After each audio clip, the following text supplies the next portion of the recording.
terminamos ya, nos hemos salido bastante de tiempo, pero bueno, creo que merece sobradamente la pena. Y tenemos a una de las personas, una persona que ha sido uno de los grandes, los que nos ha dado un legado a todos los de la, bueno, nueva, yo no tan nueva generación ya tengo mi edad, pero digamos, una de las personas con aquel Andrea Faber-Kaiser, con aquel Antonio Rivera, con aquel Jiménez del Oso, y que, bueno, pues en este caso pues tenemos la grandísima suerte de tener con nosotros. Él nos viene a explicar, digamos, la ornitología en el año 2010 y que no se parece en nada a la ornitología del año 60.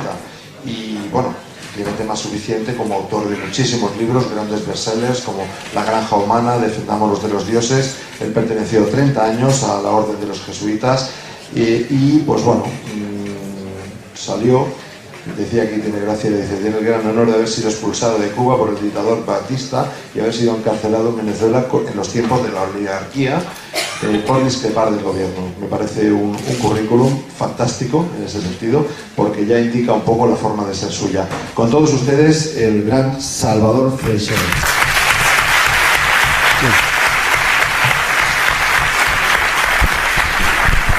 Bien, buenas tardes, un placer estar con ustedes. Yo estoy de acuerdo fundamentalmente con lo que les acaba de decir Rafa Pal, que no es nada fácil de comprender y tiene una profundidad tremenda muchas de las cosas que ha dicho. Estoy fundamentalmente de acuerdo con él. No estoy tan de acuerdo con él en el sentido de que sea una cosa tan, como digo, creo que de una mala broma, y el optimismo que tiene de que esto sea una cosa pasada. No, esto es una cosa mucho más profunda, y esto más que una mala broma es una tragedia tremenda que tenemos todos arriba. Él habló pues de cómo nos han robado el tiempo, la salud y no sé cuántas cosas, y el dinero. A mí me gustaría profundizar un poco y decir quién nos ha robado. Porque él se ha mantenido más bien en un nivel humano, completamente humano.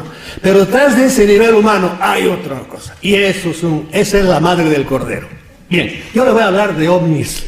No como hemos hablado mucho, de ovnis, contándoles cosas y casos y por ahí que son infinitos y que son los que nos han llevado a tener una idea un poco más profunda. No quiero exagerar, pero yo hace casi, va para 60 años que ando en esto. En la década del 50, cuando ustedes muchos eran todavía fetos, ¿verdad? Ya andaba yo en esto. Ya me interesaba por esto. Porque a mí me faltan, no sé, unas cuantas semanas para cumplir 88 años. Han oído bien, no es broma. 88 años. Y aquí estamos todos.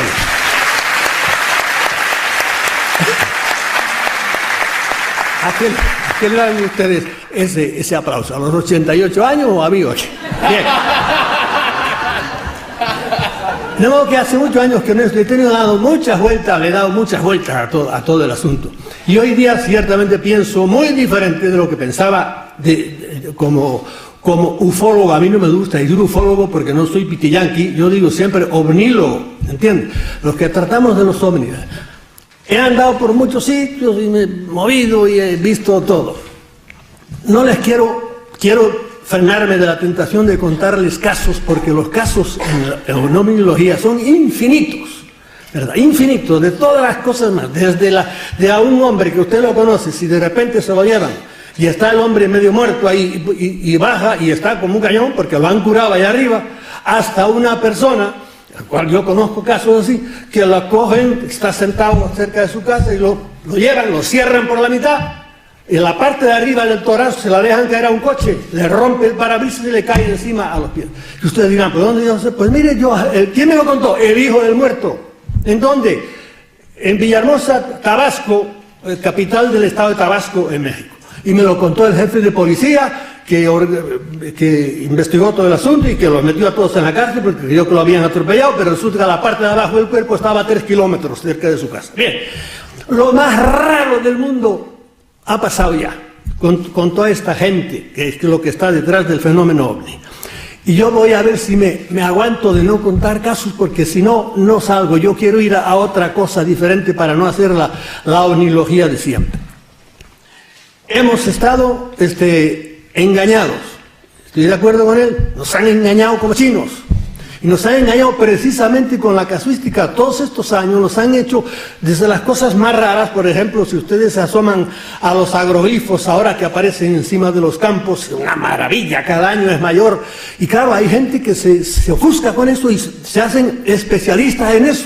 Y otros se hacen especialistas en contactados, y otros se hacen especialistas en, como yo, el hombre más famoso que estudia los microchips o los chips que le meten a la gente, y es un amigo mío, me dijo a ver si le traducía, porque yo en esto conozco, modestia aparte, a todos los big shots del mundo, ¿eh? Me he encontrado con ellos 20.000 veces por ahí en congresos. Pues el doctor Leir, que escribió un artículo sobre los implantes que le ponen a uno metido por las narices o en cualquier sitio, ¿verdad? A ver si le traducía su libro, y se especializa en eso y ya sé, pero eso es una parte, es como que uno entra en una catedral y ante un maravilloso capitel se queda pasmado y hace, y óigame, que esto es un capitel, esto es de muchos, hay muchas columnas, hay una catedral, todo, hay bóvedas, hay de todo, aquí hay una fe. ¿Y qué es la fe? No tiene nada que ver con ese capitel que está usted. Hay cosas mucho. Eso es el problema de los ovnis y es el problema de la vida. Aquí no solo somos materia, somos espíritu. Hay muchas cosas por encima. Bien, yo quiero profundizar un poco en todo esto. Me dejaré muchas cosas atrás, pero ¿qué le vamos a hacer? Yo les voy a hablar a ustedes fundamentalmente de la relación que hay entre las religiones y los ovnis. Que mucha gente dirá, ¿y qué tiene que ver eso? Miren, en el fondo de las religiones están los ovnis. Y en el fondo de los ovnis están las religiones. Uno se explica al otro perfectamente. Y en cierta manera uno esclarece y destruye. Hay de todo. Bien. Bueno, sobre esto, ustedes conocen algunos de los libros míos, La Granja Humana. Se quedó atrás, porque en el libro de La Granja Humana yo estudié pues cosas de las que pues, suceden en la granja. Hoy me gustaría ver quién es el dueño de la granja, que es lo que me interesa hoy. ¿En qué coinciden las religiones y el fenómeno de los ovnis? Coinciden, primera cosa, en tres cosas, en que los dos admiten que hay seres extrahumanos. Un tiempo creímos que el hombre estaba en el centro del mundo y que no había más que éramos el centro, el ombligo del universo. Bien, hoy día las religiones, hoy día no siempre, han querido que hay seres inteligentes que no son humanos. Eso es claro. Hoy día en los ovnis estamos igual. Nos damos cuenta de que hay seres inteligentes que no son humanos. Segunda cosa, que hay jerarquías en el cristianismo, en el cristianismo, en todas las religiones, Dios está por encima y luego vienen los ángeles. Los ángeles tienen jerarquías, dominaciones, potestades, etcétera, serafines, querubines, ángeles y arcángeles.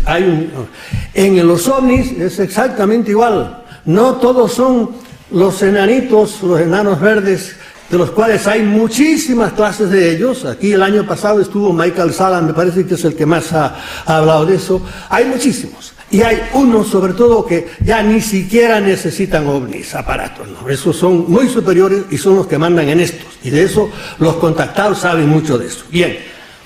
Tercera cosa en que coinciden religiones y ovnis, en que hay algunos que son positivos, y esto no tenemos que olvidarlo nunca, y otros que son negativos. Los negativos trabajan mucho más que los positivos, son mucho más discretos, desgraciadamente, son un poco más, no sé si perezosos o qué, no intervienen, son más respetuosos, y los malos son los que trabajan bien, igual que pasa en la sociedad. Si ustedes viven en un edificio donde todo el mundo es honrado, excepto un ladrón, cierren las puertas porque ese desgraciado es el que les va a robar, ¿verdad? De modo que los negativos que andan por ahí trabajan mucho más que los otros. Bien,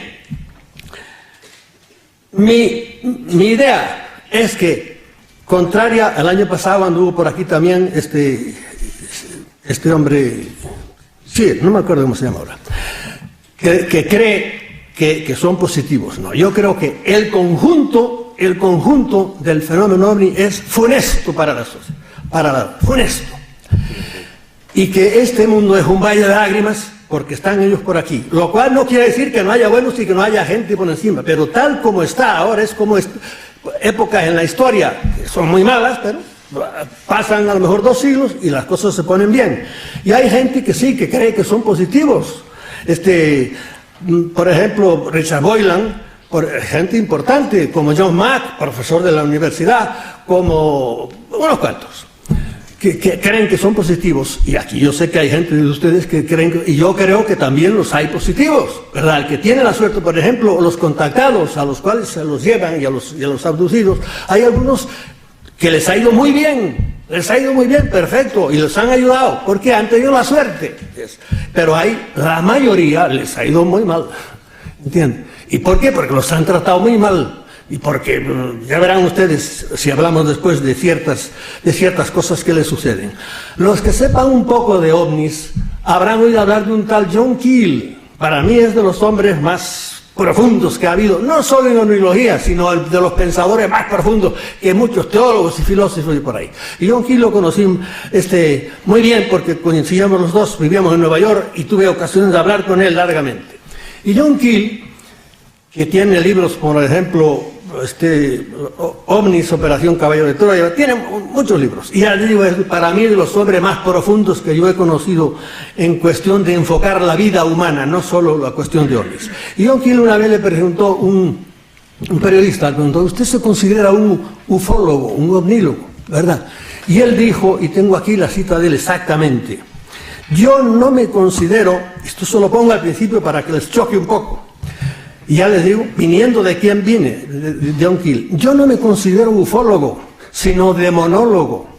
¿Por qué? Porque la ufología es otro nombre de la demonología.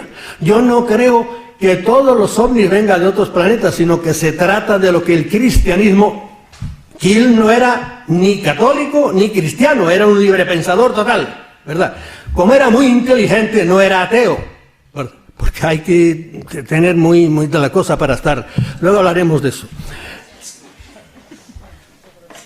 No, se trata de lo que el cristianismo llama Satanás, ángeles caídos y demonios que llevan con nosotros desde el origen de los tiempos y que usan toda suerte de trucos y disfraces para hacernos creer que son extraterrestres. Toda suerte de apariciones, es decir, hadas, extraños aparatos aéreos, incubos y súcubos, bolas de fuego, poltergeist, monstruos, animales, etcétera, etcétera, son todas una careta para ocultar la verdadera naturaleza del fenómeno. Es decir, ¿quién está detrás de todo este teatro que nos montan? Los enanos, que eso, la mayoría de ese teatro lo hacen los grises, esos tipos de enanetes que conocemos todos, cabezones, etcétera, etcétera. Eso es la tropa pequeña. Y no son en cierta manera peligrosos, para ocultar la verdadera naturaleza del fenómeno y sus actuaciones negativas para los humanos. No se trata de visitantes extraterrestres, sino de inteligencias hostiles que nos desprecian. Trata de controlarnos y de influenciar nuestras ideas y nuestras creencias. Y aquí yo les voy a hablar de cosas muy raras, muchos de ellos no estarán de acuerdo y ustedes son libres. Luego oigan y digan, uy, este hombre, ¿qué cosas nos dice? Pero claro, yo a la edad que tengo ya no estoy para andar con miedo a lo que vayan a decir a mí unos cuantos periodistas críticos, o la inteligencia, la mega inteligencia, o los intelectuales. No creen que hay ovnis. Dios los bendiga a todos ellos. Yo voy a decir lo que pienso en todos estos años. Si me aplauden mucho no tenemos tiempo. Miren, por ejemplo, en cosas raras, acaba de decir que ya te digo que son difíciles de creer algunas. Nos dice Keel, entre las cosas que dice raras, incubos y súcubos de la Edad Media, es decir, demonios que se aparecían en forma de mujer y copulaban con hombres, y demonios que aparecían en forma de hombre y llaman a las mujeres. Yo conozco casos de todos casos. Conozco casos de incubos y conozco casos de súcubos. Y no que me los hayan contado, no los conozco personalmente. ¿Entienden? A las personas que han padecido la cosa. Y no tengo por qué no creerlos, porque enseguida dirán, se lo inventaron. No. Si a mí un hermano mío o una persona a la que yo conozca me cuenta algo, no tengo por qué no creerlo. Y me lo dice seriamente. Bien. Esto es una cosa. Para adelante. Vamos a entrar en tema. Y el tema que les dije es relación de religiones con los ovnis. Hay religiones que son viejísimas y ya entran dentro del campo de la mitología y llegaron a nosotros los dioses llegaron a nosotros, por ejemplo, los dioses de los romanos convertidos ya en ¿qué? Pues en planetas. Júpiter, Saturno, tal, son dioses romanos, pero ya, figúrese, ha pasado tiempo, la mitología los ha transformado y los ha hecho planetas. O los han hecho días de la semana, porque lunes, viernes, martes, todos son dioses también. Se convirtieron. En cambio, en el judaísmo no es así. Son historia, no es mitología. ¿Y por qué es historia? Bueno, porque tenemos un libro que con muchos efectos y muchas cosas, que es la Biblia, ya lo tenemos escrito, ¿verdad? ¿Y qué tenemos escrito? Pues al abrir la Biblia nos encontramos inmediatamente con unos seres a los cuales vamos a empezarles desde ahora a enfocarlos. Nos encontramos con los dioses sumerios, con los dioses babilónicos, con los dioses de Acadia, con los dioses. Esto es cierto. La Biblia, óyeme, es que no solo está la Biblia escrita. Allá por el año 1850, por ahí, a mitad del siglo XIX, empezaron a aparecer no ya papeles, sino piedras. Allí apareció la estela de Mesá, y apareció el obelisco de Salmanasar, y apareció el código de Hammurabi. Todos son piedras negras grandes, y ahí está preciosamente escrito en caracteres uniformes la historia. Eso ya no es mitología, es historia. Y apareció el cilindro de Ciro, por ejemplo, y apareció nada menos que una biblioteca entera, 20.000 tabletas. Ahí ya no son piedras, son arcilla, escrita no en cuneiforme, está escrita en ugarítico. La encontraron los italianos, pero ahí está. Y gracias a Dios que hay tipos raros como Zecarías Sitchin y otros grandes historiadores, paleontólogos, que se dedicaron a investigar, a tratar de traducir, y han traducido todas esas cosas. ¿Y qué aparece ahí? Pues mira, aparece fortalecida la Biblia, porque aparecen algunos de los antepasados de Abraham, aparecen los nombres de las guerras que aparecen en la Biblia, de los reyes que aparecen en la Biblia, de modo que eso ya no es mitología, es historia. ¿Y qué vemos en la historia? Bueno, pues en la historia, ¿qué nos dicen de esos dioses? Nos dicen unas cuantas características curiosísimas. Primero, esos dioses eran visibles, se les aparecían, igual que se han aparecido siempre en las religiones primitivas. Los dioses se aparecen. Hay todo tipo de apariciones, y en Occidente ya no como cosas religiosas, sino como apariciones, punto. Tipos. ¿Y por qué lo sabemos? Pues por aquí tengo una cita de uno de esos sitios, que es el cilindro, se llama del cilindro de Ciro, rey de los persas.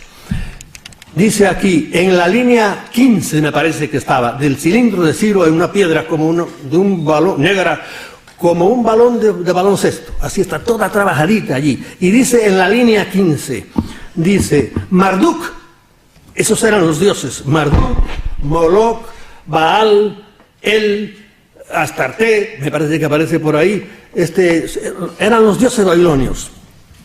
Dice, Marduk le ordenó a Ciro que fuese a Babilonia y lo acompañó durante todo el camino, a su lado, como un compañero y amigo, es decir, que estaba ahí visible. Claro, podemos decir, bueno, esto no hay un poco de trabajo. Óigame, es que los cristianos, los que crean en la Biblia, Yahvé también se aparecía. ¿Y a Yahvé dónde se aparece? Pues vayan ustedes, creo que están en el Génesis, hacia el final, estaba Abraham, padre del judaísmo, y se le aparecieron tres varones, 3 personas allí. Y él se dio cuenta de que aquello era el mundo y se hincó de rodillas. Les dijo, curiosamente les dice, mi Señor, como si fuera uno solo, pero bueno. De todo esto podríamos hacer 40.000 comentarios. Luego eso pensaron que era la Trinidad, pero nada. Abraham se le apareció, y se le apareció en otra ocasión a Abraham, no me acuerdo dónde. Pero a Moisés veía, era la única persona de todos que podía ver personalmente a Yahvé. A los demás, ¿cómo lo veía? Lo veían en una nube allá arriba, eso lo veía todo el pueblo. Una nube que acompañó 40 años. Cuando la nube se movía, dice el libro de los números, ellos se movían. Y cuando se paraba, se paraba. Mitología, mire, a los aztecas en el México les pasó igual. Su dios Huitzilopochtli, cuando los aztecas vivían allá por el estado de Utah, Colorado, por ahí el norte de Nuevo México, por ahí, se apareció Huitzilopochtli y les dijo, empiecen a moverse hacia el sur. Y allá empezaron, y claro, tuvo, igual que Moisés tuvo la mala broma, digo, Yahvé, de que tenerlos 40 años por el desierto, cuando podía haber hecho, en 3 meses podían haber hecho el camino, serán 300 kilómetros o así, desde Egipto hasta la tierra prometida. Huitzilopochtli fue más cruel, los tuvo 3 siglos. Era mucha más distancia, eso sí, como 3.000 kilómetros por lo menos, hasta que llegaran, les digo, hasta que lleguéis al sitio donde encontréis a una serpiente, a un águila comiéndose una serpiente en lo alto de un nopal.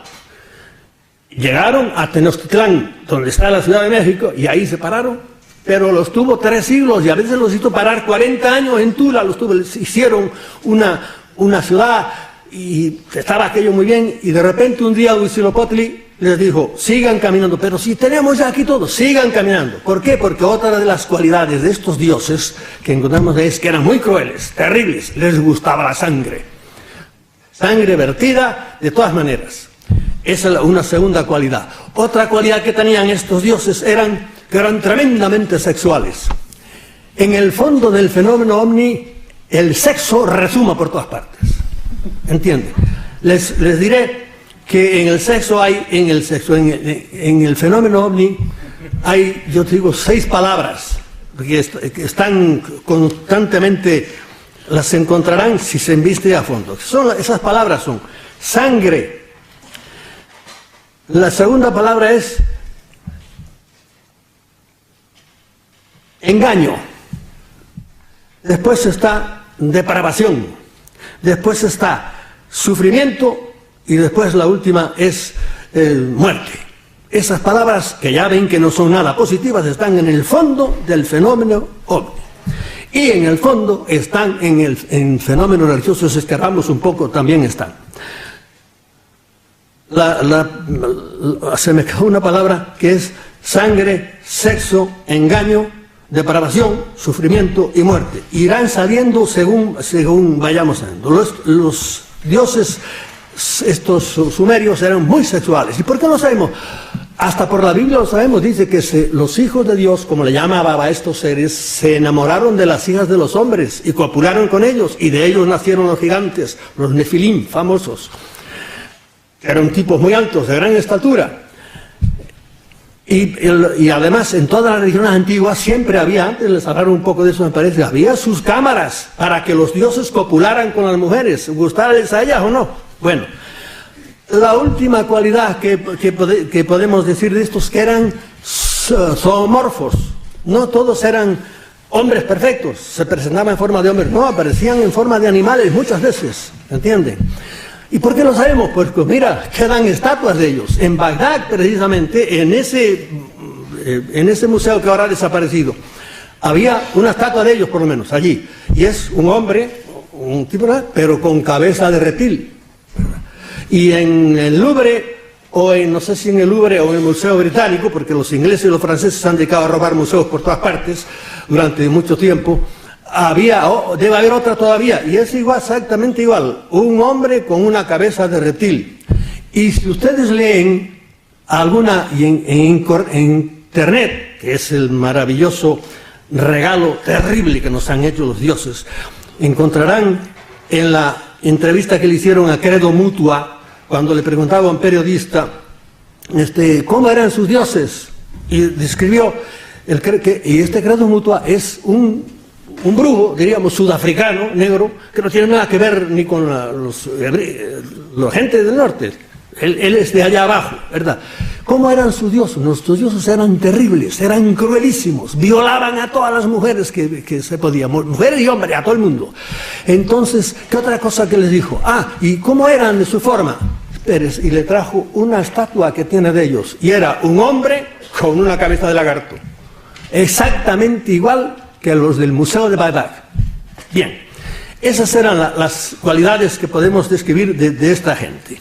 Físicos, visibles, muy sangrientos y zoomorfos.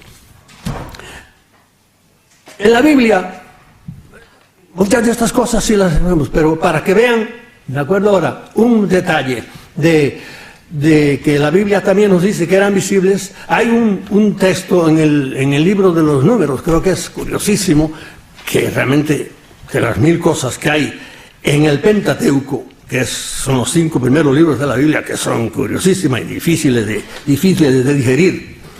Y dice así: tomará Aarón, esto es Biblia pura, tomará a Aarón 2 machos cabríos y los presentará ante Yahvé, a la entrada de la tienda de la reunión. Ahí era donde Moisés veía a Yahvé, el único que lo podía ver.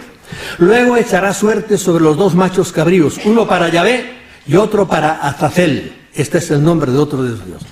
El que haya correspondido a Yahvé lo ofrecerá como sacrificio por el pecado, pero el macho cabrío que le haya tocado en suerte a Azazel lo presentará ante Yahvé, pero se lo soltará vivo en el desierto para Azazel. Eso es cosa de él. Y digo yo aquí, ¿y quién era este Azazel? Oigan lo que dice una nota de la Biblia de Jerusalén.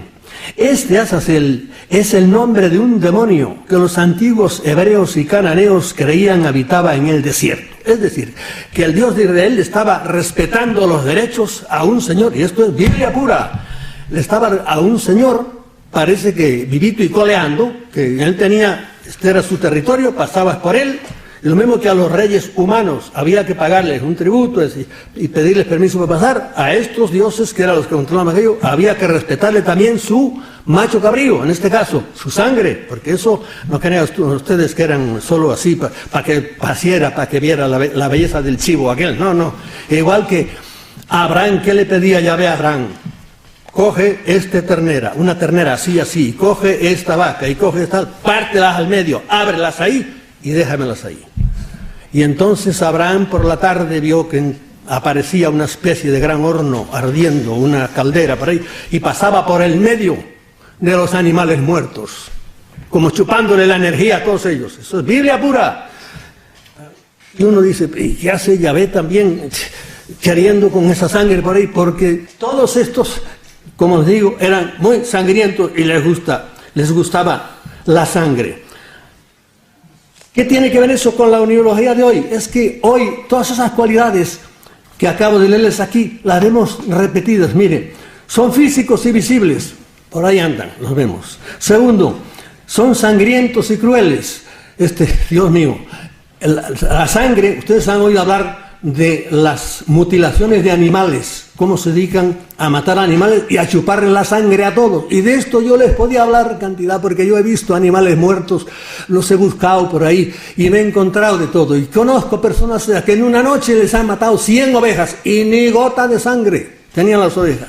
Y me he encontrado, qué sé yo, un campesino, por ejemplo, que antes hablaba con no sé quién por ahí, un día porque en los periódicos en Puerto Rico, esto era en Puerto Rico, que se da en muchos otros sitios, Yo estaba entonces en Puerto Rico, por la noche decían que se habían visto ovnis por ahí, yo por la mañana iba temprano al sitio, me encontré a un campesino con la vaca muerta allí delante, llorando, diciendo, ¿quién me mató mi vaca? ¿Quién me mató mi vaca? Que para él era todo. ¿Quién mató mi vaca? Claro, yo veía aquello, sabía quién se la había matado, y no le dije, se la mataron los ovnis porque me habían matado a mí, desesperado que estaba. Y vi aquello, me di cuenta y salí. Y les podía contar muchos otros casos de eso, de cómo les gusta la sangre y cómo a estos pequeños, estos mayores ya, los fuertes, los que mandan, los que están detrás, los más inteligentes, probablemente no son tan sanguinarios como estos, pero también les gusta. Otra cosa que era sexuales. Modernamente, ya les he dicho que yo conozco casos de incubos de hoy, de ahora. Y entonces, de las personas que son abducidas, la mayoría, si son mujeres, son violadas. Y si son hombres, también. ¿Por qué? Pues porque lo cuentan, mira, hace ni 15 días, mirando en esa biblioteca de Alejandría que se llama Internet, por chiripa me encontré un caso, nada menos que de San Petersburgo. Una mujer salió de su casa, por ahí, por la mañana, apareció en una cama del hospital. ¿Qué le había pasado? La habían encontrado en una cuneta, desnuda, y empezó a recordar, pues a contar, salí de mi casa, vino una gran luz, me llevaron, me pusieron en un sitio que debía ser una nave por ahí, me tumbaron una camilla, me violaron, Y eso es una de las cosas que dijo. ¿Y cómo era el hombre? Pues vino un hombre, un señor más alto, había enanos, más alto. ¿Y cómo tenía la cara? La cara tenía un reptil, era como una culebra. Lo dijo esto hace 15 días. Eso se ha dado siempre, en todas partes. De modo que, y si echamos una visión para esto de reptiles, de ofidios, de dragones, todo, a la historia... el culto a la serpiente está en toda la historia, en todos los pueblos, porque se van a Oriente y en Oriente ¿a quién adoran? A los dragones, que también son de la familia. El culto a la serpiente está en todas partes. Y yo podría decirle casi que yo mismo, en algún cruceiro de los que tenemos en Galicia, perdidos allá por los montes, en alguno me ha parecido ver una culebra, aunque está allá, porque encima de las cosas antiguas, viejas, el cristianismo cristianizó aquello y le ponía cruces encima. Bien. Y antes de abandonar el tema de abandonar el paraíso, ¿quién estaba en el paraíso? Una serpiente. Lo primero que sale en el primer libro de la Biblia aparece una serpiente ya, tratando de ¿qué? De hacer uno de estos 6 verbos que yo lo dije, tratando de engañar a 2 pobres hombres que estaban ahí diciéndole, coman de ese árbol. Eso sí es mitología, pero ya la historia. Coman de ese árbol. Estaba tratando de engañarlos. Probablemente habían 2 casi iguales discutiendo allá. Bien, tengo aquí una palabra, me da miedo entrar en ella y por eso seré rápido. Y la palabra es conspiranoia. ¿Qué es la conspiranoia? Pues mira, la conspiranoia es la definición, la tienen las personas que creen que este mundo está regido por otras, no por los humanos, sino por otras inteligencias. En el libro mío, La granja humana, yo apunto a eso. Esto es una granja. Y hoy lo que quiero decir, ¿quién es el dueño de la granja? Bien, los conspiranoicos pues creen eso. Y claro, es una cosa, la conspiranoia está totalmente desprestigiada, porque la ciencia lo ha dicho ya, que eso nada, son inventos de la gente. Yo soy conspiranoico, ¿entiende? Y el que hoy no es conspiranoico es que está más ciego que un topo. Bien. Lo primero que creemos los conspiranoicos es que este mundo está regido, las autoridades grandes, no las pequeñas, los alcaldes de barrio y por ahí, aunque sean alcaldes de Barcelona, está regido por una gente tan terriblemente corrupta, tan podrida, tan asquerosa, tan endemoniada, tan poseída, que ya si la gente supiera la corrupción de los grandes líderes mundiales, es que yo no sé qué pasaría. Porque no tienen idea de lo terriblemente corruptos que están. Ni roban siquiera, es que son pobres posesos, ¿entiendes? Son pobres posesos. Bien, ya digo, esto es un tema terribilísimo en el cual no quiero entrar mucho. Primera cosa que hay. Segundo, hay 3 tipos de autoridades para mí. Primero, todos los fantoches que ustedes ven en los periódicos todos los días. Los grandes fantoches, de los cuales les tengo que decir los nombres porque ustedes los conocen. Esos son unos pobres fantoches que la mayoría están muy corruptos, ¿verdad? Lo primero que han hecho para llegar ahí, pues nada, mentir, engañar, corromper y a muchos robar también, etcétera. Y algunos delinquir y hasta matar. Y es que son terriblemente. Mira, el otro día, una más anécdota, y no quiero contar anécdotas, en la muerte del pobre presidente de Polonia que se mató en el avión, ahí el otro día vi una fotografía en vídeo o en la televisión a Putin haciendo a la señal de la cruz en el acto tal. Y yo vi a Putin, que tiene arriba de él como es jefe de la KGB, crímenes de todo tipo. Y además lleva encima de sí, yo creo que todos los 60 millones de muertos de Stalin, haciendo la señal de la cruz. Yo vi aquello, dije, hijo de Putin. Su padre era Putin. No, su padre se llamaba Putin. No lo he dicho con mala voluntad. Bien, él heredó el apellido. Y es que son así. Primera cosa, estos que vemos en los periódicos son los pobres, no nada de pobres diablos, son gente que ya digo, para mí son posesos. Detrás de ellos hay una gente que ustedes no ven nunca los nombres. Esos mandan más, pero son los que inspiran, los que tienen idea. Estos segundos que no ven nunca, esos sí son ya unos auténticos posesos. Quiero decirle, por ejemplo, que Hitler era un poseso total.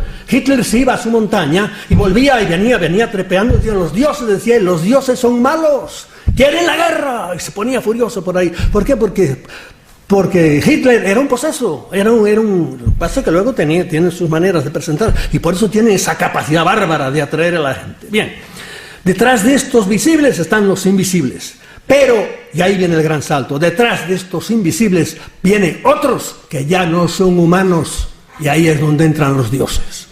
Ahí es donde entran el escalón referente a lo que nos decía antes aquí el joven.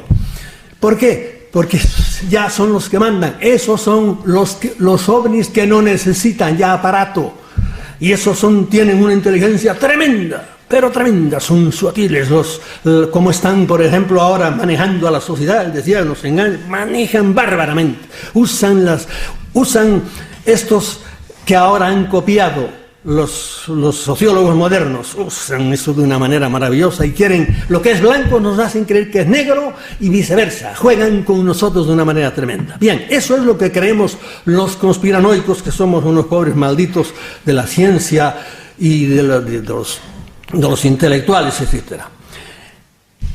¿Qué hacen esta gente? Pues miren, nos han dado últimamente unos juguetes maravillosos, porque Internet es una cosa increíble. Es la biblioteca de Alejandría, que antes yo tenía que ir a la enciclopedia que tengo en mi casa, venga constantemente. Ahora no, doy a 4 botones y le pregunto cómo se llamaba la suegra de Alfonso X el Sabio, y me lo dice. Yo digo, pero ¿quién demonio ha metido eso ahí? Esto es una maravilla. Pero son unos instrumentos envenenados. Nos han dado unos instrumentos envenenados que a la gente preparada le hacen mucho bien. Para mí, vamos, si yo a esta edad de mi vida no tuviera internet, yo no sé qué rayos haría, ¿verdad? Pero con eso tienes ahí todo lo que quieras. Pero a la pobre gente que no tiene formación y por ahí, el daño que está haciendo internet es de miedo en el mundo. En Corea del Sur ya hay clínicas especializadas solo para desenganchar de internet, ¿verdad? Claro, internet es una, pero los instrumentos que nos han dado últimamente son instrumentos de las pantallas, todas las pantallas triquitas, todo es increíble. El primero, la televisión, que se nos cuela en casa y ahí no tienes que leer nada, comprar nada, sentarte y oír a que te digan los imbéciles que te echan la cosa. Y esto es increíble ahora. Por favor, les voy a decir cosas tan interesantes que si me aplauden no hay tiempo para nada. Miren, por ejemplo, ahora para comprar un ordenador nuevo, no compren, espérense. Un teléfono, los teléfonos, mire, es para hablar, saca fotografías, graba, te conecta con internet. Yo digo, no compre, no, el próximo teléfono voy a esperar a que traiga ya inodoro incorporado. Y entonces yo lo compro, porque ya no se puede pedir más, a ver qué quiere, qué le van a meter. Y allá te digo, es maravilloso, pero con esto nos están dominando. Bien. Hay 5 maneras de hacer dinero en el mundo, fuertes. Hay muchas maneras, comerciancitos por aquí, pero pequeños y tal, pero hay 5 maneras. Primero, la venta de armas. Los millones en gran dinero, la venta de armas. Las drogas, los medicamentos, las grandes compañías esas de medicamentos. El petróleo y la banca. Esas son. Bueno, pues eso está totalmente dominado hoy día por ellos. Ahora, esas cosas dan dinero, tienen mucho dinero. Todas estas gentuza que les dije, la de arriba, todos son multimillonarios.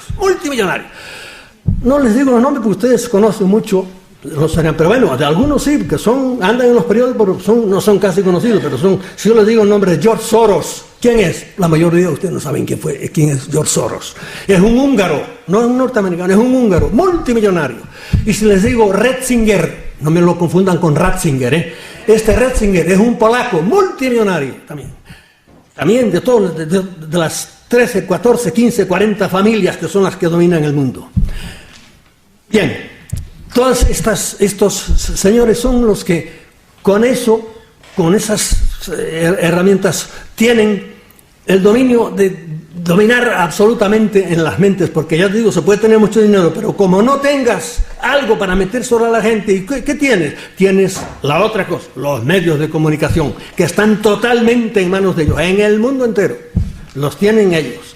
y nos van, a través de los medios de comunicación, van metiéndonos las ideas que quieren. Y como tienen además todo el dinero que quieren, pues figúrense ustedes. Bien. Aquí sería la hora de hablar de que algunos de estos que están ya arriba tienen un grado de corrupción tan terrible que da miedo hablar de eso. Aquí había hablar de que, mira, los que saben, entenderán un poco, y los que no saben, pues dirán, ¿de qué habla este hombre? Había que hablar de los Illuminati. ¿Qué es eso? Había que hablar del MK, no solo el MK Ultra, sino del el MK Delta, unos cuantos MKs, que son experiencias terribles que hacían con los humanos de arriba con los humanos, por pura maldad. Habría que hablar de qué es el control mental. Qué sé yo, habría que hablar de unos cuantos fenómenos que están dándose ahí para que estos señores dominen y tengan a su servicio una cantidad de gente. Por ejemplo, habría que hablar de los múltiples. Yo le digo a ustedes múltiples y ustedes no saben de qué se trata. Y son miles de personas que son esclavos mentales y que se llaman múltiples porque tienen múltiple personalidad. Le han partido desde niños la mente. Y son dobles o triples gente, y hacen horrores, pueden matar como Aliaca al Papa, y luego le preguntas, yo no hice nada, ellos no saben. ¿Por qué? Porque los han niños destrozado, ¿verdad? Ya digo, esto es una cosa que da miedo hablar de eso, porque si es cierto todo lo que se dice y todo lo que nos dice David Icke, que dice tremendas verdades, pero también a David Icke lo están cogiendo ahora un poco para que exagere y entonces desacreditar a todo. Igual que yo creo que están padeciendo ahora con los judíos, al pueblo judío. Al pueblo judío está tremendamente dividido en los auténticamente creyentes judíos y los que no, que son judíos de raza, pero que son enemigos de los otros judíos. Y han cogido al pueblo judío en general también para engañar a la gente, para hacerlo de parapeto, y la gente le echa la culpa a ellos, pero detrás de ellos están los dioses, los de arriba, los que los han cogido a ellos de chivos expiatorios. Bien, de esto podríamos hablar mucho más, lo voy a dejar a un lado. Carla Turner, les voy a decir una de las personas que más ha sabido de esto. Bueno, ha habido mucha gente que ha sabido. ¿Quién es Carla Turner? Una profesora de la universidad a la cual mataron los ovnis. ¿Por qué? Porque también desde niña la quisieron doblegar y no se quiso doblegar y no se quiso nada y la mataron. ¿Cómo la mataron? Pues como han hecho con mucha gente, con una normal enfermedad, sobre todo cáncer de páncreas, en el cual están especializados cuando quieren sacar a uno de medio. Miren lo que dice Carla Turner aquí. Tiene unos libros muy buenos, pero de estos libros, podía darles 20 nombres, ninguno está traducido prácticamente. Carla Turner dice, y le voy a decir cómo actúan los buenos, los enanos, los títeres de esto, los visibles, ¿verdad? Los que tienen menos peligro, aunque son muy cabroncitos. Dice ella, pueden hacer desaparecer un coche de la carretera sin que los demás coches se den cuenta. De cada una de estas cosas que les voy a leer, yo podía contarles un caso, pero no quiero pararme, porque si no llego a donde quiero. Segundo, pueden penetrar en la mente cuando les plazca. Hasta los más malos tienen un poder enorme con la mente, solo con mirarte, y a veces valiéndose de 40.000 otras cosas pequeñas. Tercero, pueden entrar sin problema en una vivienda o habitación, tanto de día como de noche. Aquí en España, en la revista Más Allá de por él, les empezaron a llamar visitantes de domicilio. Pueden entrar, puedo decirles que entran a través viviendo en un cuarto piso, no entran a través de las ventanas por arriba, sin subir por las escaleras, y sin romper ventanas ni nada. Testigo presencial. Pueden interferir con un infante cuando aún está en el seno materno. También podría decirle casos de estos. Pueden abducir a un niño de la cuna sin que se sepa cuándo. Bueno, ustedes dirán, ¿por qué me paro? Es que tengo dentro de mí una lucha diciendo, chico, cuéntales algo, ¿verdad? Porque eso es lo que le gusta a la gente. Y yo digo, no quiero contar nada. Pero bueno, aquí les hago una excepción. ¿Qué les dije ahora? Pueden ir a un niño en la cuna sin que se sepa cuándo. Miren, San José de Costa Rica, allá por el año 1975, un niño en plena San José, capital de Costa Rica, no de Puerto Rico. una gente bien en medio de la ciudad. Los que conocen a las ciudades viejas americanas de los primeros tiempos de los españoles, verán que en medio de la ciudad a lo mejor hay una gran cosa, como pasa aquí en Segovia y por ahí, con un gran muro alrededor. En esta casa tenía un gran muro alrededor, bien cerrada, gente de dinero, tenían su buen jardín, que era casi un parque pequeño. Allí había un niño, menos de 2 años, en su cunita por ahí. Van a darle de comer y el nene no está, y se vuelven locos, y la madre por ahí, viene la policía y tal, y el nene no está.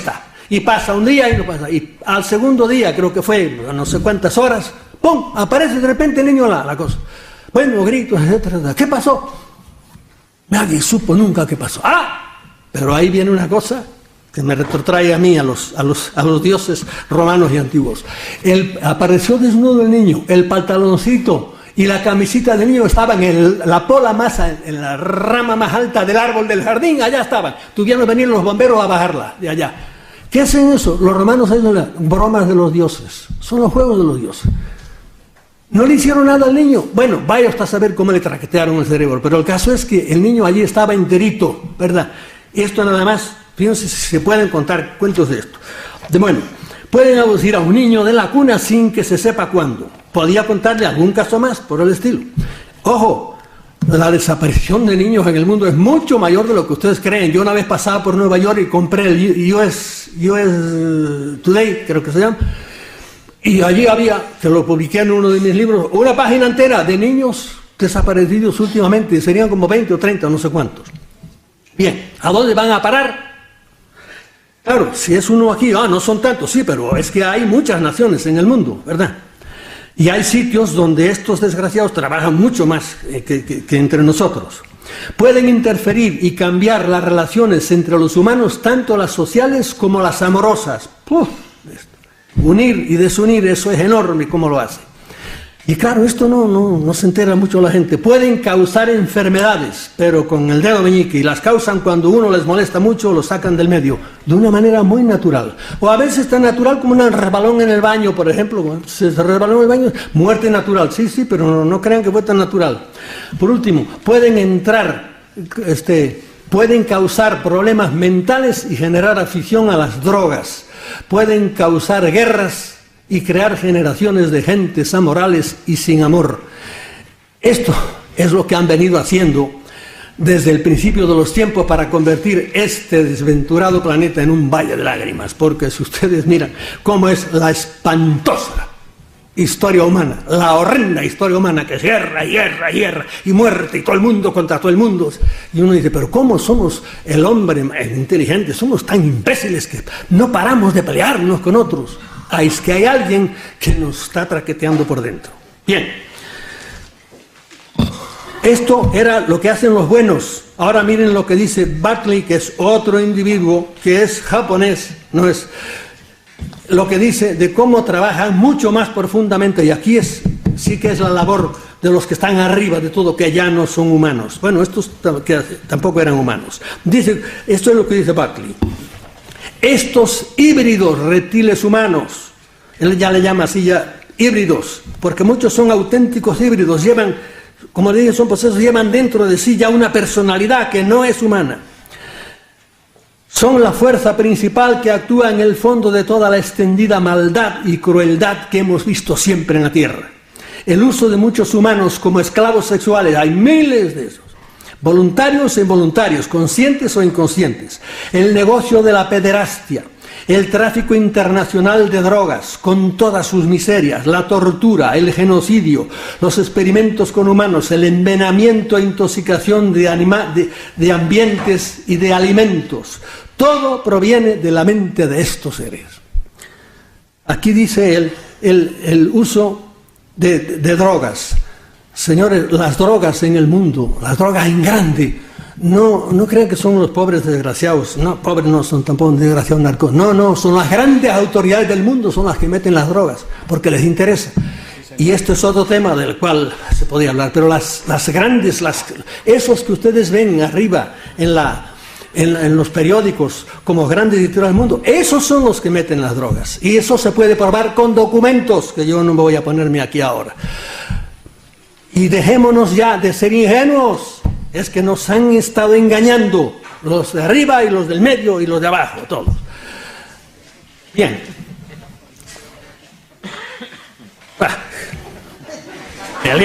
Peleo internamente por no decir cosas. Ustedes, por ejemplo, todavía hay mucha gente que se ha tragado, por ejemplo, las Torres Gemelas. No sean ingenuos. Las Torres Gemelas no las tumbaron.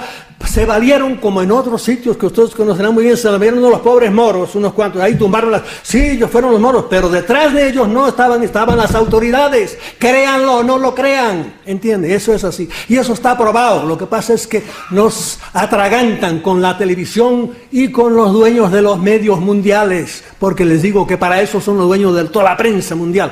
Y cuando quieren callar una cosa, y si uno no se calla mucho, se lo sacan del medio tranquilamente, de las maneras más tremendas. Forrestal, un almirante, nada menos que secretario, es decir, ministro del Interior, fue el único que se lo puso al presidente, no me acuerdo cómo era, el que vino después de Eisenhower, y se lo puso, pues nada, lo declararon mal, le dieron una cruz por ahí, lo declararon mal de la mente, lo llevaron a Bethesda, a un gran hospital por ahí, y lo suicidaron desde el piso 16. Un ejemplo, y podía darle otro no fue de tan arriba, creo que fue del 12 nada más, también lo suicidaron. Y la mujer de todos estos dice, no, a mi marido, por ejemplo, si ustedes y yo decimos algo, como estoy diciendo yo, como no somos nadie nos hace caso, pero como ustedes sean una gente importante, ¿verdad? Como fue, por ejemplo, era Crowley, ¿cómo se llama? William Colby. ¿Colby qué fue? Pues era nada menos que exdirector de la CIA. Y ya llegó un momento en que la conciencia le dijo, esto no puede ser, hay que decírselo a la gente. Estamos envenenando nosotros por experiencias del MK Ultra, etcétera, a nuestra gente, inyectando plutonio, echándoselo desde arriba a ver cuánto aguanta. Esto no puede ser. Y él dijo, voy a decirlo. Duró una semana.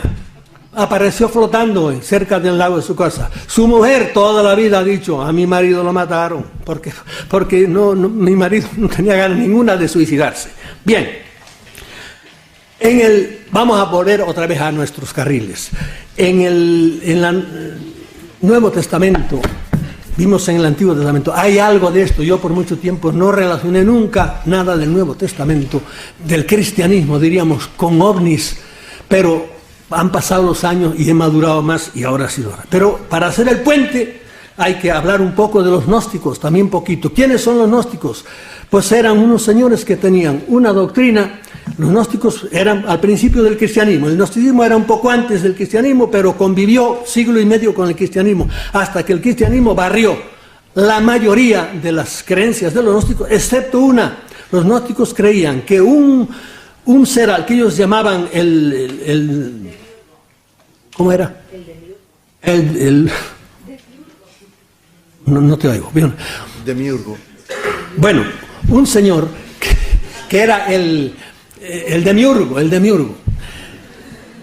que se había rebelado contra Dios, ¿verdad? Con su gente, con muchos seres espirituales como él, se rebeló contra Dios, se rebeló y dijo, yo me hago dueño de este mundo. Y él, no es que él nos creara, no, reorganizó el mundo. Eso era lo que creían los gnósticos. El cristianismo esas creencias las conservó y las sigue conservando y son rectas. Es decir, que nosotros creemos que hubo un ser que se rebeló. A ese ser demiurgo que decían ellos, en el cristianismo se llama Satanás, el demonio, ¿verdad?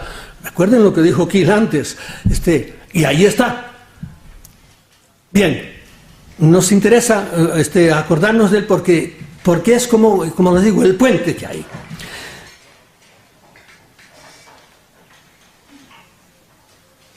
¿Qué textos hay que me pueden llevar a mí a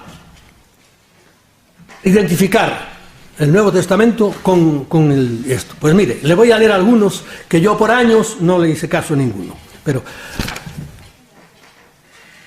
dice ya Jesucristo aquí, ahora será derrotado el príncipe de este mundo. Y un poco más adelante dice, ya no hablaré mucho más cosas con vosotros porque llega el príncipe de este mundo, pero él nada puede contra ti. Y un poco más adelante todavía, vuelve otra vez y dice, el príncipe de este mundo será condenado. Y claro, uno dice, bueno, ¿y quién es el príncipe de este mundo? Que bueno no es, porque dice, ese no tiene nada que ver conmigo. Poco más adelante, dejando el Evangelio atrás, en una de las cartas de San Pablo, que era las relaciones públicas del cristianismo, era San Pablo, dice: el Evangelio está vedado para los incrédulos cuya inteligencia cegó el Dios de este mundo. Ya no le llama príncipe, le llama el Dios. ¿A quién le llama? A este mismo ser misterioso. Y un poco más adelante, en la carta a los Efesios, dice San Pablo: vosotros estabais muertos en vuestros delitos y pecados, que eran según el príncipe del imperio del aire. Y aquí dice, el imperio del aire, es decir, que parece que aquellos a los que él se refería andaban por el aire, como anda esto de ahora también. Esto viene por el aire, en general, pues lo conocemos. Bien, viene otro texto todavía mejor. Dice, nuestra lucha, de San Pablo es esto, nuestra lucha no es contra la carne y la sangre. Nuestra lucha, la lucha del cristiano para ser bueno, es contra los principados, contra las dominaciones, contra los potestades. Son nombres de ángeles que también se conservan en el cristianismo, de ángeles malos. Contra las dominaciones de este mundo tenebroso, contra los espíritus del mal que están en las alturas. Y de nuevo voy a decir, hay espíritus del mal por ahí arriba que están en las alturas. Esto no lo digo yo, lo dice San Pablo. Y uno empieza a pensar, bueno, pero ¿y por qué? ¿A qué se refiere esto? Entonces no es Dios el dueño de este mundo, no es Jesucristo el que vino a arreglar todas las cosas. Y el texto cumbre es este. Esto es del último libro. En el primer libro nos encontramos a la serpiente en el Génesis. En el último libro de la Biblia nos encontramos, que es el Apocalipsis, con este texto, que aquí ya toda la teoría de los gnósticos por ahí está clarita. Dice, entonces se entabló una gran batalla en el cielo. Esto es Biblia. En la que Miguel y sus ángeles combatieron contra la serpiente. Otra vez aparece la serpiente. También la serpiente y sus ángeles combatieron, pero no vencieron, y no hubo ya en el cielo lugar para ellos.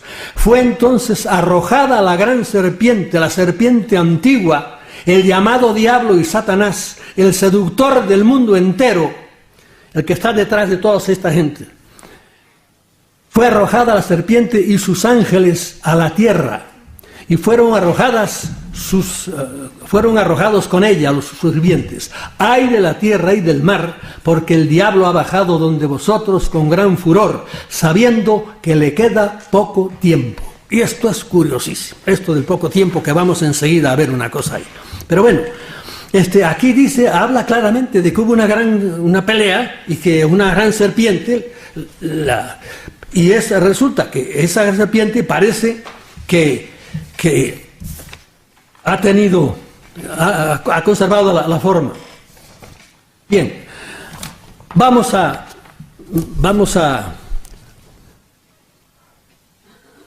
no les digo ya más cosas. ¿Qué dice el Vaticano de todo esto? Pues mire, el Vaticano de esto no dice nada, prácticamente. Hasta hace poco había Monseñor Corrado Balducci, que era un buen hombre, que se murió hace muy poco y era como de relaciones públicas de la Iglesia, y pues decía que no, que sí, él admitía el fenómeno ovni, que eran también hijos de Dios, que eran seres que no iban a nada, era un ingenuo, ¿verdad? Ahora está al frente del Observatorio Vaticano el padre Funes, que es un argentino, por supuesto científico, un astrónomo, y cuando le preguntaron, bueno, ¿y de los ovnis? Dice, yo soy científico y yo soy astrónomo, y a mí no me interesa nada la ovnilogía. Que Dios bendiga al padre Funes. Vamos a ver lo que han tenido que ver el fenómeno ovni con algunos papas, que muchos lo conocerán, otros no lo conocerán, y es muy interesante porque yo muchos años no lo conocí. Dice, el padre Pequeñino fue el que escribió esto, no recuerdo el año exacto.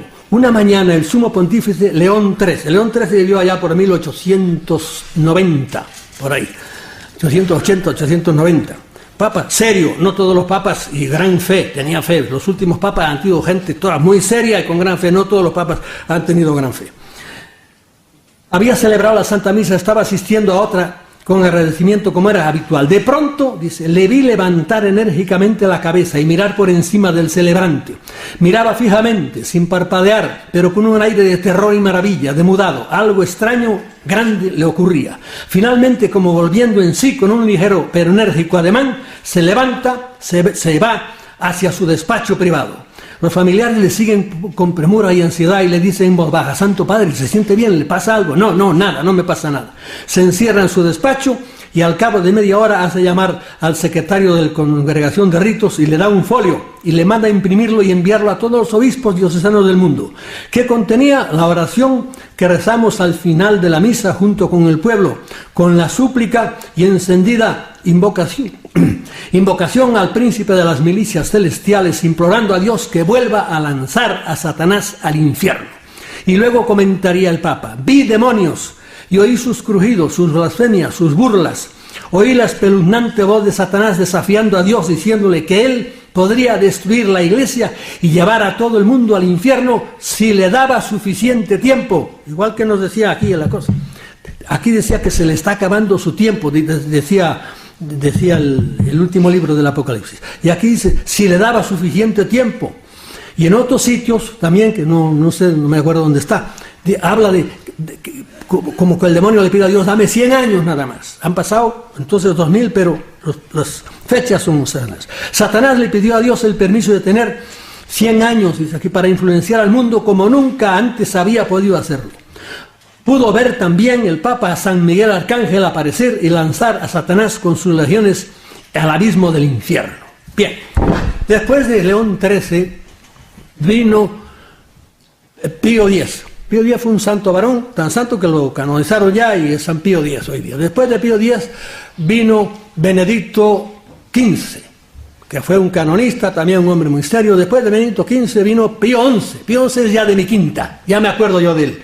En 1935 por ahí. Y los enemigos de Pío XI pues fueron Stalin, que estaba entonces el comunismo echaba chispas, y fueron Hitler, contra el cual escribió una encíclica que se llamaba Min Brennen des Sorge en alemán, y el gran enemigo de él fue Mussolini, con el cual tuvo que hacer el pacto de Letrán, y para el cual hizo en Roma una italianada pero tremenda, pero muy italiana. Dentro de la ciudad de Roma hizo la ciudad del Vaticano, hizo un pacto muy bueno con Mussolini, que ahí se portó bien Mussolini. Bien, le dejó hacer eso. Y eso fue Pío XI. Después de Pío XI vino Pío XII. Y Pío XII ya le pasó una cosa muy curiosa. Pío XII, ¿saben lo que le pasó? Pues miren, el día 31 de octubre y el 1 de noviembre de 1950 vio encima del jardín del Vaticano, le dieron el show de Fátima. Vio lo mismo 3 días seguidos, vio lo de Fátima, que el sol bajaba, se cambiaba de colores, venía, y el Papa vio aquello y le hizo una impresión tremenda, pero se lo tuvieron callado siempre. Las autoridades les gustan esas cosas, pues no lo dijeron nunca, pero se sabía perfectamente. Y en los biógrafos últimos sí ya lo admiten, que durante 3 días seguidos vio la cosa de Fátima. Y claro, ustedes dirán, ¿y Fátima qué tiene que ver? Miren, a uno de los ufólogos más importantes, que es Jacques Vallée, francés, es como Heine y con este que les dije antes, Kiel, de los más serios, le preguntaron una vez: ¿y cuál es la aparición más grande, la cosa de ovnis que usted ha visto, el caso más grande? Y él dijo: Fátima. Para él Fátima era una aparición. Las apariciones de todo tipo, incluidas las de la Virgen, tienen mucho que ver. Yo no digo que sean todas, pero mucho que ver con los ovnis, mucho. Y de algunas vemos ciertamente que han sido causadas por ellos.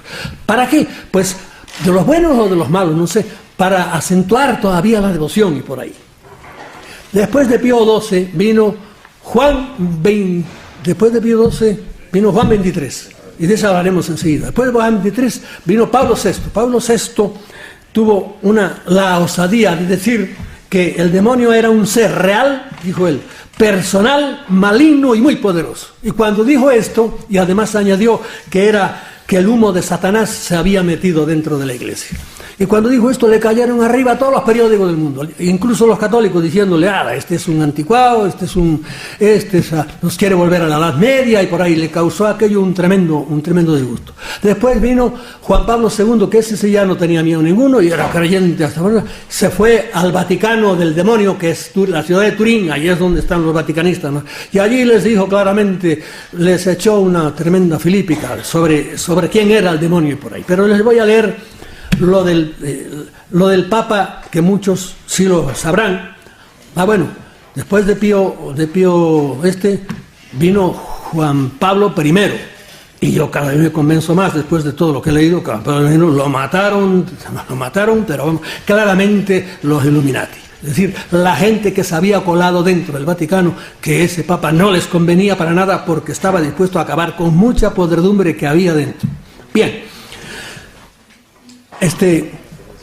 Algunos de ustedes a lo mejor están pensando, hombre, le está saliendo el jesuitismo para afuera. Pero, mire, yo he sido muy crítico con el cristianismo. ¿Verdad? Hoy día no sería tan crítico, ni mucho menos, por lo que les diré. Yo he escrito un libro que se llama Mi Iglesia Duerme, que aquí, eran tiempos de Franco, me lo taparon, no salió para nada. Pero en América lleva más de 20 ediciones. Un libro respetuoso del cristianismo, pero que digo algunas verdades.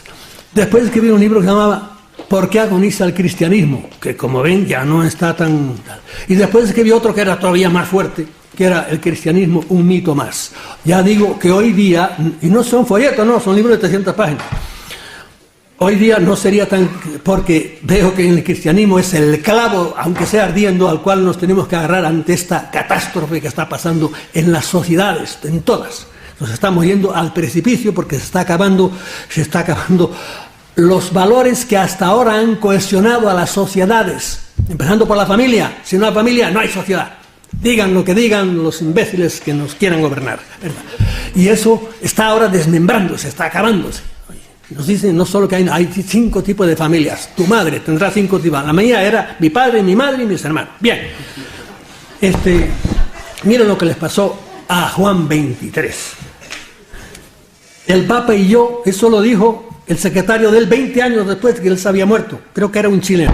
El Papa y yo estábamos caminando a través del jardín una noche del mes de julio, esto era en Castel Gandolfo, de 1961, cuando observamos sobre nuestras cabezas una nave muy luminosa. Era de forma oval y tenía luces intermitentes y de un color azul y ámbar. La nave pareció sobrevolar nuestras cabezas por unos minutos para luego aterrizar sobre el césped en el lado sur del jardín. Un extraño ser salió de la nave. Tenía forma humana, a excepción de su cuerpo, que estaba rodeado de una luz dorada, y mire qué detalle, y tenía las orejas más alargadas que las nuestras. Su santidad y yo nos arrodillamos. No sabíamos lo que estábamos viendo, pero supimos que lo que fuese no era de este mundo. Por lo tanto, debía ser un acontecimiento celestial. Rezamos, y cuando levantamos nuestras cabezas, el ser estaba todavía allí. Esto nos comprobó que no era una visión lo que estábamos viendo. El Santo Padre se levantó y caminó hacia el ser. Los dos estuvieron alrededor de 20 minutos, uno frente al otro. Se los veía gesticular, como si hablaran, pero no se sentían sonidos de voces. No me llamaron, por lo que permanecí donde estaba y no pude oír nada de lo que hablaron. Luego el ser se dio la vuelta y caminó hacia su nave, y enseguida ésta se elevó. Su santidad dio media vuelta hacia mí y me dijo, qué curiosas palabras: los hijos de Dios están en todas partes, aunque algunas veces tenemos dificultad en reconocer a nuestros propios hermanos. Esto es muy curioso lo que digo, y que se prestaba a una buena exégesis. Aunque la experiencia parece increíble, el secretario nunca supo lo que habló Juan XXIII con el extraño personaje, y siempre se ha especulado con algunas revelaciones que le habría hecho el visitante cósmico. Revelaciones y profecías que él anotaba, el Papa, en un diario, y que con el tiempo han resultado muy ciertas. Entre ellas están el asesinato, esto antes todo lo que pasara, el asesinato de un líder político muy importante, el asesinato de Kennedy, que fue, no sé, un año o lo más o 2 después.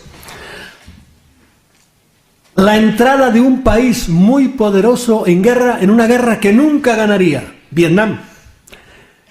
El enconamiento del conflicto de Israel con Palestina. Y sepan que Israel y con Palestina, los que mandan en el mundo quieren que siga y por eso no quieren que acabe. También esto se prestaba a explicar por qué. La caída estrepitosa del comunismo, la aparición de una nueva y terrible enfermedad a partir del año 1984, el SIDA, y también la intrigante profecía de que, y aquí no se sabe si hablan los buenos o los malos, extraños visitantes aparecerán en la Tierra, venidos de otros planetas, dice, para sembrar la paz. También consta en el diario que Dios le había exigido silencio hasta que llegase el momento adecuado. Yo ni quito ni pongo, rey, pero les digo lo que está escrito. Bien. ¿Cuál es la conclusión de todo esto? Pues nada, es identificar a aquellos dioses que vimos al principio, los dioses sumerios por ahí, con estos individuos que andan ahora apareciéndose por ahí y que nos atontan y le echamos la culpa, pues eso, a los humanos por ahí, que efectivamente los directos causantes de todas estas cosas, ¿verdad? Son los humanos, pero detrás, para organizar, por ejemplo, toda esta catástrofe económica que ha habido, pero que, fíjense que no es solo catástrofe económica, es en todos los sentidos, están pasando cosas tremendas en la Tierra ahora, es que detrás hay alguien que es muy poderoso, que el que está dando órdenes a quien competa para que sucedan todas estas cosas. Bien, ustedes dirán, y a todo esto, ¿dónde queda Dios? Y es una gran pregunta. Y yo me la hago también. ¿Dónde queda Dios? ¿Y qué pinto yo aquí? Yo, un pobre ser humano que dentro de poco voy a tener la boca llena de tierra. Como todos ustedes, no se hagan ilusiones, yo iré delante, pero ustedes van detrás. Gran pregunta, y yo les voy a ser sincero, yo soy agnóstico. Soy agnóstico, no puedo creer en aquel Dios de la Biblia tan cruel, pero creo en Dios. ¿Por qué? Porque tengo dos Dios de frente. Si no tuviera dos de frente sería ateo. Pero no puede ser. Hace poco leí el libro ese que ustedes han visto, el libro de los autobuses. Dios no existe, pero probablemente no sé cuánto por ahí. Yo leía el libro, me lo leí muy bien leído y decía yo, ¿cuántas dioptrías, Dios mío, tiene esta gente? ¿Por qué? Porque están esperando pruebas de Dios, están esperando pruebas con compás y con escuadra, yo creo. Son las reglitas por ahí, pero Señor, hay cosas materiales, hay cosas. Usted si quiere medir pues tráigame un metro y mides 27 centímetros, 15 por ahí, pero el amor, el sentimiento, el odio, el rencor, el agradecimiento, eso no se mide con reglas. Hace falta deducir, hace falta tener cabeza, porque es espíritu. Y yo soy agnóstico, no creo en dioses con infiernos y crueles y vengativos y por ahí. Esos son nada más que calumnias que le han inventado los teólogos a Dios. Dios, yo creo en un Dios, pura inteligencia. Como decía Cristo, aunque en eso me cuesta más trabajo, Jesucristo en el Nuevo Testamento dijo, Yahvé, nunca lo citó, siempre dijo mi padre, porque el Dios del cristianismo no es el Dios del Antiguo Testamento. Eso también podríamos hablar muy largo de eso. Yo leí ese libro y me dio pena porque yo digo, esta gente, sí, a base de Darwin, de Dawkins, que es ahora el gran ateo oficial, y a base de Voltaire, y a base de Kierkegaard, y a base qué sé yo, de todos los santones del ateísmo, pues sí, quieren probarnos de que sí, que no hay Dios. Y claro, y ahora, que además Punset nos ha dicho que todo es Dios y el Espíritu, y por ahí el gran Punset, que es una buena persona y lo aprecio, pues y es inteligente, pero nos ha dicho que todo viene pues de las neuronas y de las dendritas, son los que producen todas las cosas de Dios y por ahí. Y Punset, que es muy buena persona, ustedes saben que en griego dendron significa árbol, y Punset se perdió en el bosque de las dendritas por ahí. Y en eso anda perdido. Como ya eso, pues no tenemos. Hace poco leía yo un artículo en un periódico, lo puse así encima, y estaba leyendo un artículo sobre el acelerador de partículas. Ya voy a terminar, un acelerador de partículas, ese de Ginebra, y de repente veo que un punto, tenía la luz así, toda la página del periódico, y veo que un punto va moviéndose despacito, y yo miro aquello, cojo la lupa, que siempre la tengo al lado, y me pongo a mirarlo. Y era un animalito, mucho más chiquito que una hormiga. Tan pequeño era que se paró en el agujero que hace una O en el medio, y ahí se paró. Y ahí estaba parado. Y yo mirándolo. Y él paradito allá. Y a mí la mente se me disparó. Porque yo decía, ¿y este animalito, cómo yo me puedo comunicar con este animalito? ¿Cómo él se dará cuenta de que un Dios, yo soy un Dios para él, lo estoy mirando, con el dedo meñique se le puede hacer así, y se vuelve a la nada? Y el animalito seguramente, él con su inteligencia, porque también tiene inteligencia él, inteligencia para él, que le hace falta a él, estaba diciendo probablemente, me imagino, ¿cómo salgo yo de este desierto? Porque la página del periódico era un desierto para él. ¿Cómo entré yo aquí? ¿Cómo salgo de aquí yo? Él decía eso, y yo me decía, ¿y este desgraciado cómo es capaz de encontrar a otros congéneres suyos? ¿Cómo es capaz de reproducirse? ¿Cómo es capaz de encontrar alimento? Y él quieto, y yo quieto, mirándolo.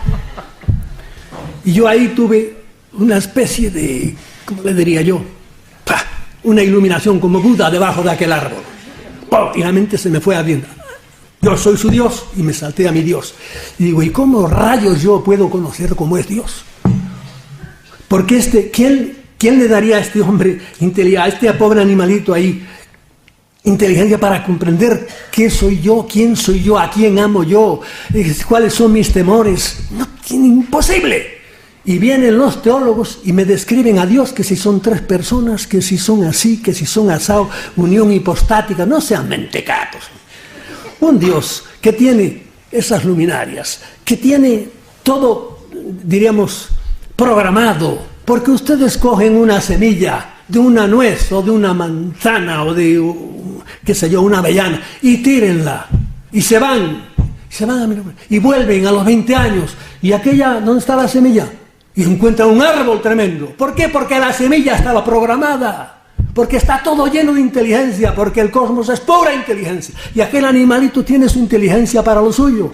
Y esa piedra que está en el suelo está llena también de una inteligencia, no una inteligencia de células, pero una inteligencia, es vida. ¿Y en qué se demuestra? Pues que mira, en ese pedrusco hay millones de electrones que están girando a toda velocidad alrededor de su núcleo. Y uno dice, ¿quién les dio cuerda? ¿Y cómo no se les sacaba la cuerda? ¿Por qué? Pues es una de estas pilas que podrían ahora, que tienen, le dura la cuerda mucho más, y sigue, y todo el cosmos, todo hecho con los mismos electrones, con los mismos ladrillos, todo moviéndose. ¿Cómo es posible que viendo esas cosas uno me digan, pero aquí no hay inteligencia por encima? Porque no será, como dicen los teólogos, ni como piensan ustedes, pero algo hay encima de nosotros, indudablemente. Y aquello, como muchas otras cosas, pues, qué sé yo digo, ahora sí que termino ya.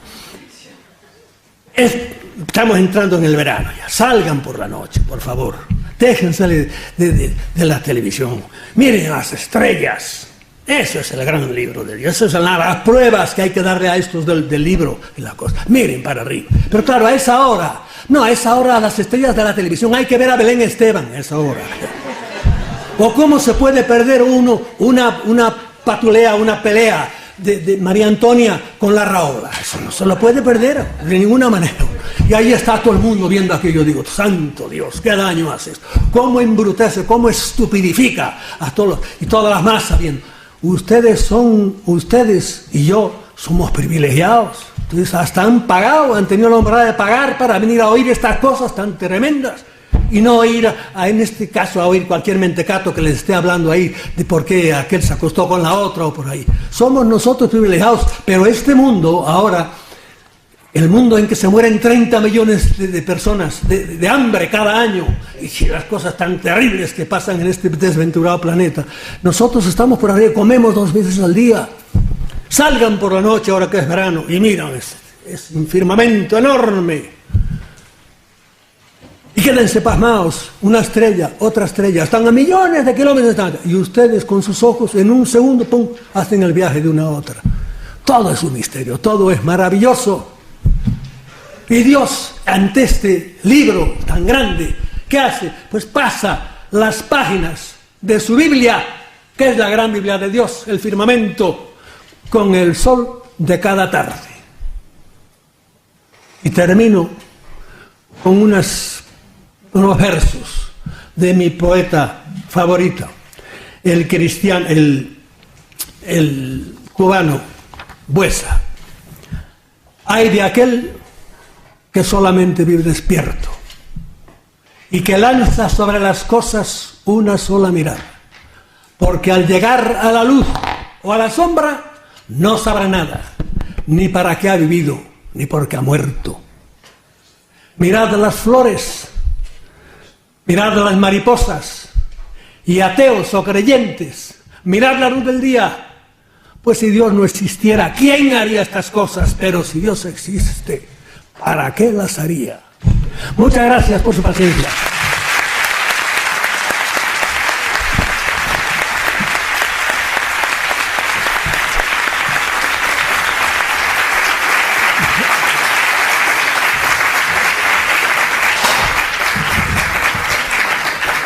Muchas gracias. Muchas gracias, señor Freixedo. Ojalá que podamos tenerlo pronto de nuevo. Y muchas gracias a todos por venir. Damos por finalizado el congreso y espero que nos podamos llevar todos pues una información importante. Y bueno, pronto editaremos el vídeo, que eso es lo importante, que podamos trascender al máximo. Muchas gracias a todos por venir. Gracias.